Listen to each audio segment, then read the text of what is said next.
Welcome to Pods with Posh and Paul, a podcast designed to inspire and challenge listeners through story, experience and insight. To face adversity, learn from suffering and discover how to embrace life with a heart filled with love and gratitude. We are so thrilled to have you journey with us and can't wait to share your stories. Join Sue O'Callaghan and Joanne Webb as we disrupt the theory that everyone has perfect lives. Hi, welcome and thanks so much for listening. Today we have with us a 15-year-old pupil who literally got up on her soapbox to spread an important message. Through being bold, brave, courageous and vulnerable, she then went on to win a speech competition. She believes people don't need to change to please others. And her speech, Beauty and Fairy Tales, is all about empowering other teens to learn to love and like who they are. We are so pleased to welcome Keltie-Kewan. Hi Keltie, how are you? Welcome to the show. I'm great, thank you. How are you? We're really good, thanks. Nice to have you here. It's great to be here. Keltie, we're so thrilled to have you here. I met you last year at Diocesan School for Girls when you were presenting your speech that had won the speech competition. Is that right? Yeah, definitely. Do you want to tell us a little bit of background as to what the speech was for and why you stood up in front of the school? So, I've always liked Soapbox and I've always liked doing speeches. And at my school, we have an annual Soapbox competition and they put out a soapbox in the middle of the courtyard and in a specific week in lunchtime so you can just go up and talk. And I was dared by one of my friends to go up and talk, and I had no idea what it was about. And I just started talking about plastic surgery because that was something that I didn't like, and I definitely stood against it. And I got an email a few days later that I got into the semi-finals, and then I did the semi-finals, and I said, oh dang, I need to write a speech now, because I didn't really know how to write a speech. And then I wrote the speech, I did the finals because I got into the finals, and then I won it. And then I got to do a ethics evening. We have an annual ethics evening, and the people who win the soapbox get to go into the ethics evening and say their speech on a soapbox. And that's where you guys saw me. Wow. And how old are you, Keltie? Sorry. I'm 14, turning 15 this year. That is so awesome. How courageous to just randomly get up on a soapbox in front of a playground full of your peers. That is so, so courageous. So well done first for just doing that. But then to get into the semi-finals and the finals, that must have blown you away. It was crazy. I was completely oblivious to everything that was happening. And then I got to do it with so many other people who knew how to write speeches and how to present speeches. And so when I got into the semi-finals, I immediately got speech and drama lessons. And I was like, how do I present a speech? What do I do? How do I do this? And then I kind of did it, and it was crazy. So that's how it happened. The thing that Sue and I have learned over the years is if you speak authentically from the heart, I think that's what people really appreciate. And from what I've heard, your speech is quite hard-hitting and definitely comes from your heart. So yeah, goes hand in hand. And how lovely that you responded to a dare as well. You know, somebody prompts you, because most people would actually shy away. So it says a lot about your level of courage that you would actually stand up and say, you know what, I'm going to do it. And you did it, and you weren't prepared. You put yourself in a really vulnerable situation. And Joe and I always say, when we make ourselves vulnerable, that's where we grow. And very clearly, the rewards are evident in your life. You not only won the competition, but you put yourself forward for some training. You actually wrote a speech. And I imagine, well, how has that affected your confidence? It's gone through the roof. Good. And I think I know how to write a speech now, hopefully.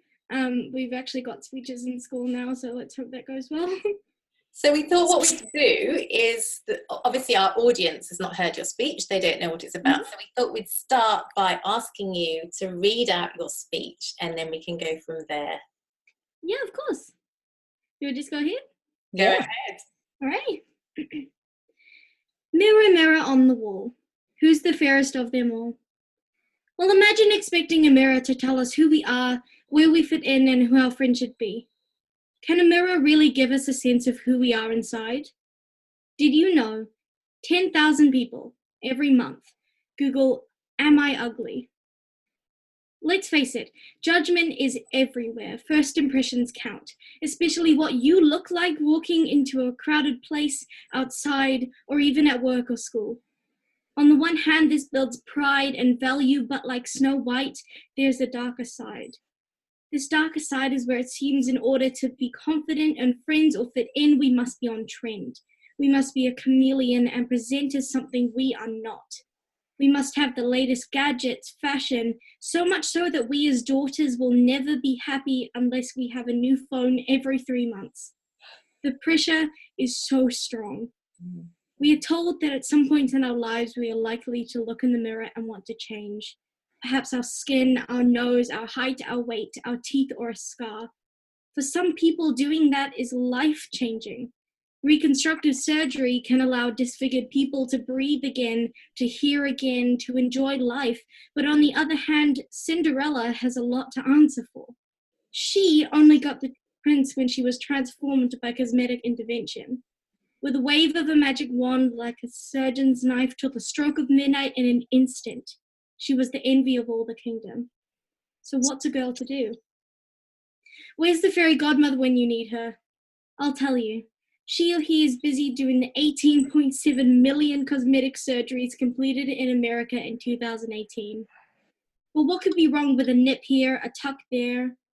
For all the promises, there are risks. And the chance it could all go horribly wrong is so high, but it's addicting. We are oblivious to the effects that it can cause. Without even knowing it, you and I are in training to spend more time and brain energy on our appearance over all other aspects of our identities. 1 in 5 girls miss school on days they don't feel good about themselves. 1 in 3 girls hear their parents tell them they are awesome and get confused when kids at school tell them they are ugly by words and actions. Beauty, like success, is not skin deep. The way we look is just one part of our identity. As good looks are but accessories when compared with our collective brain power. Let me ask you this.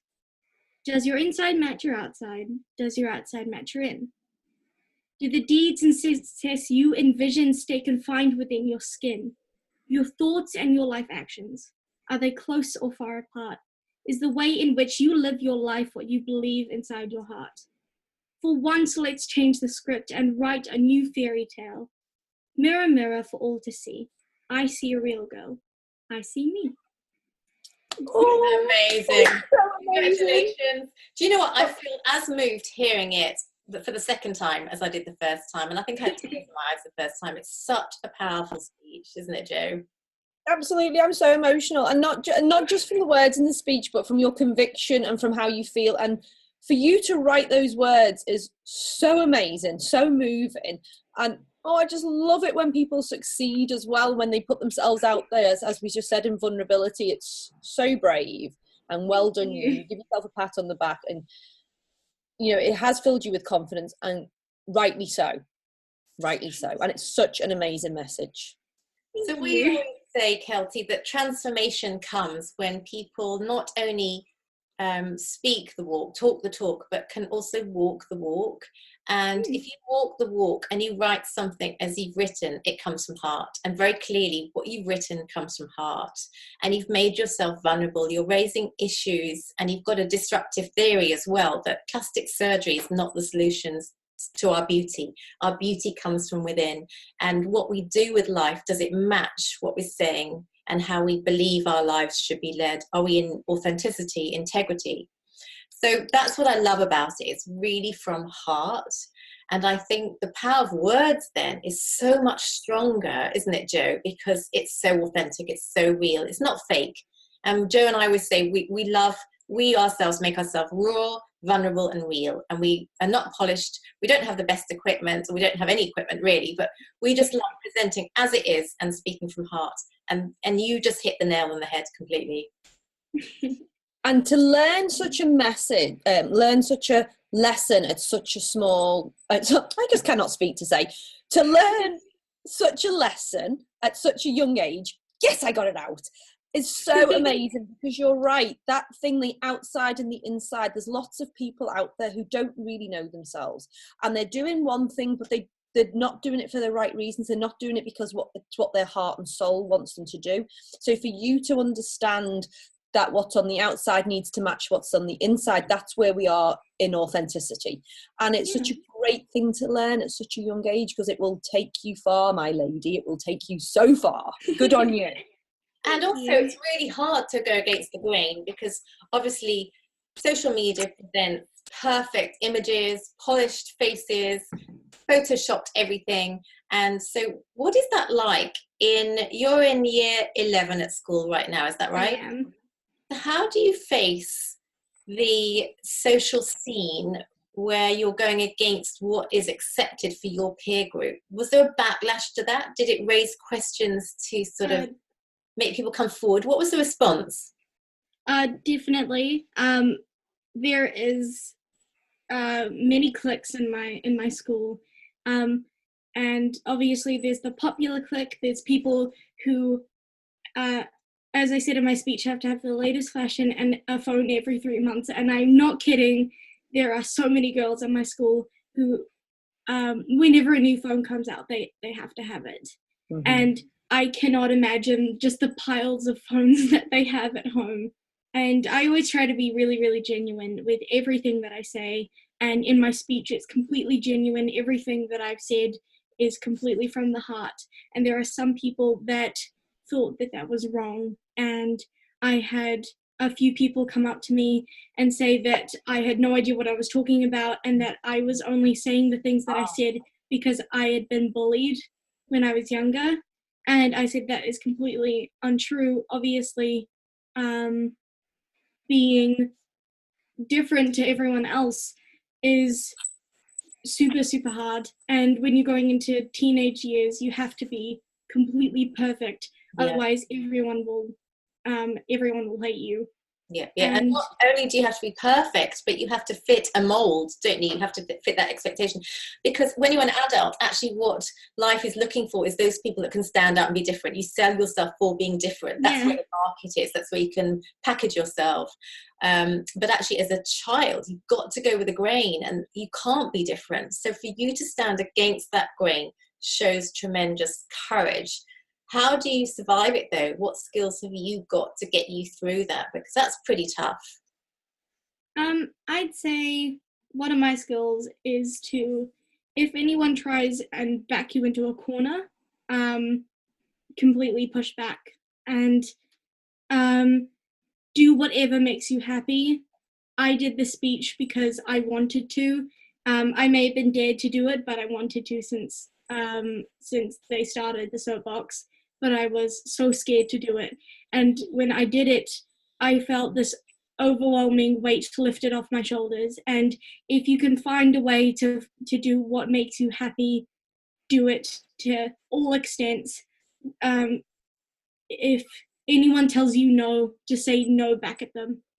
And do you find, you just said something really interesting, so you were really, really scared to do it. You really, really wanted to do it, but you were really scared. Don't you find, though, in the things that really matter to us, there is a lot of fear, but that's healthy fear?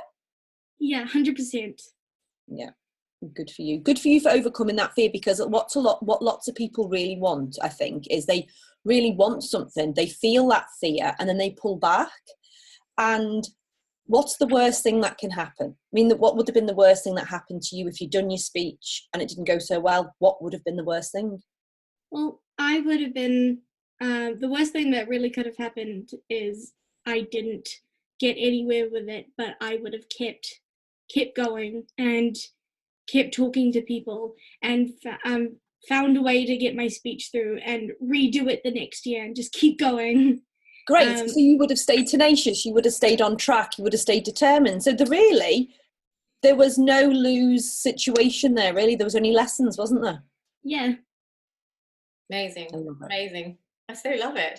I'm so inspired by your passion. And I was just thinking as you were speaking then and talking about fear, Jo, because we have passion about certain things, but sometimes we are too afraid to step out and do that one thing. And it's interesting how many times in life fear will stop us, and yet we still have this passion to learn the guitar, but we're afraid to do it in case we're no good. And that fear is coming down to insecurity, isn't it? I won't be good if I do it. And we all have this innate sense of inadequacy and low self-esteem.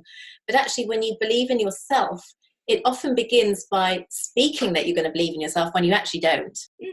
Yeah. Stepping outside that comfort zone. So mirror, mirror on the wall. Why did you use the analogy of a mirror? Tell us a bit more about the mirror. Well, obviously a mirror reflects your true self.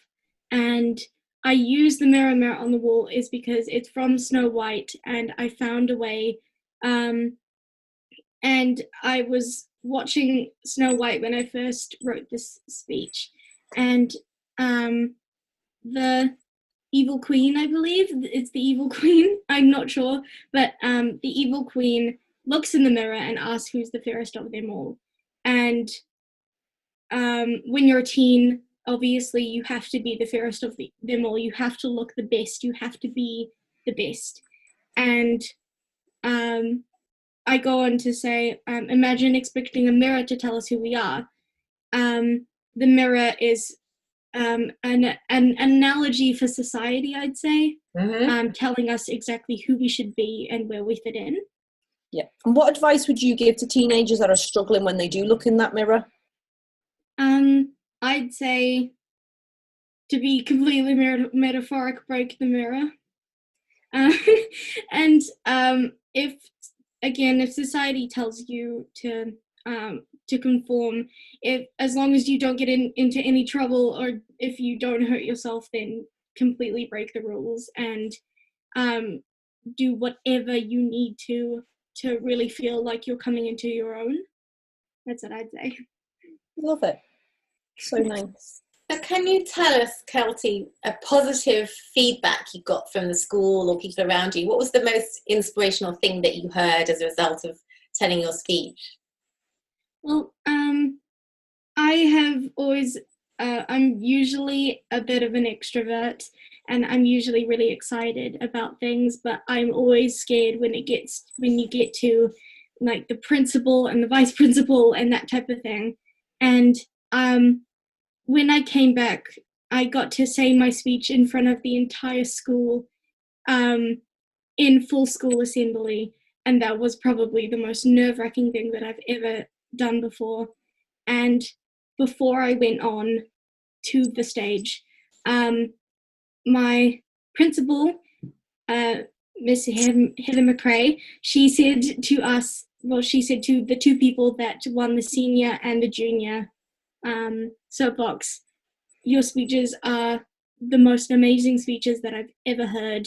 Go out there and live your truth, and whatever you need to do, just do it, because there are going to be so many people who find your speech inspiring. And I was so moved by that, and I said my speech, and I just got an amazing applaud, and I was so excited about that. And that's probably the most positive thing that I've ever gotten. Oh, that's so awesome. I got goosebumps when you were telling that story. That is so lovely. And Heather McRae is a powerful leader, isn't she? She's an advocate for women. You're at an all-girls school. She's an advocate for women in positions of leadership. Yeah. To actually hear that from her is very honouring of you. It was crazy. I was so excited, and I was scared to go and talk to her, but she came over to me and she said that our speeches were the best that she'd ever heard, and her being this advocate for women, as you said, it was so amazing to hear that. Oh, that's so lovely, and it's so true as well, and it was straight from her heart to your heart, so no better compliment when somebody actually really truly means it as well, and you deserve it.